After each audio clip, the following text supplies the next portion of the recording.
In all your experience, Rachel, of working in the NHS and what you went through, why you decided you wanted to write this book and what it's been like for you to put down on paper what you and your colleagues went through?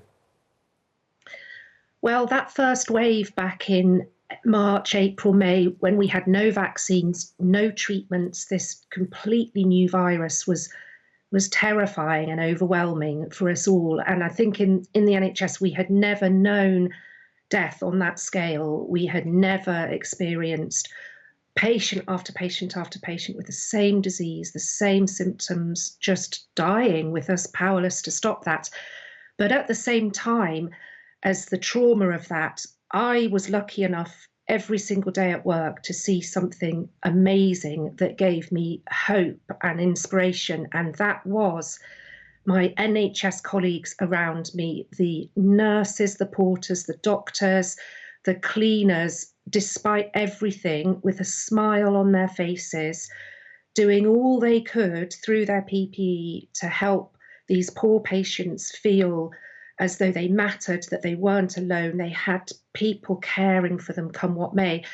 And that was the story I wanted to try and tell, because I just didn't think people understood quite what it was like inside the hospital. No. And actually, in some ways, for all the trauma, I feel gratitude for having been a part of it, because I've seen the best of human nature. This is what the NHS does magnificently, and I just hang on to that every day. And that shines through in the book. From the part that I've been able to read, it is a gripping sort of depiction of what you went through and what you experienced. But of course, this was about the first wave, and we're now experiencing something altogether different in this wave now. How are things for you at work and your colleagues right now, and how have things escalated from that first wave and when you first wrote this book? Well, it's heartbreakingly bad now. It really is. It is so much worse than the first wave. First of all, staff are running on empty. They're broken. Many have post-traumatic stress disorder from first time round. Sometimes colleagues can even express suicidal thoughts this time round because it's so hard. The hospitals are full to breaking point. Often the patients seem younger. Sometimes we have patients in their 20s, in their 30s in intensive care, pregnant women in intensive care with no other illnesses, just coronavirus. Sometimes we will see 3 generations of one family, a grandparent, a mum and a son, say, all of them in intensive care.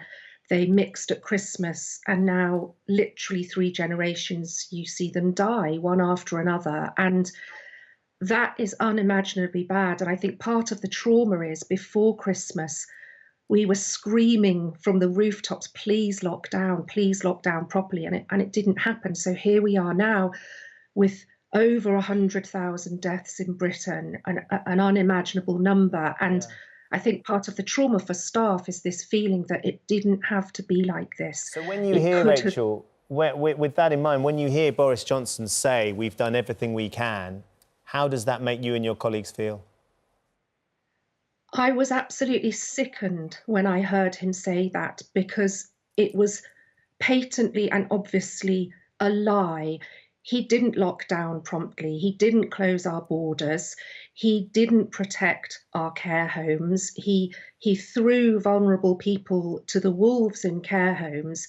He didn't do any of the things first time round that could have helped. And worse, he repeated the same mistake second time round. And all of us as doctors, we're used to making difficult decisions and having to look people in the eye and say, I'm sorry, I have to tell you your loved one is dying. We can't shirk that. That's leadership. That's being tough and doing a good job.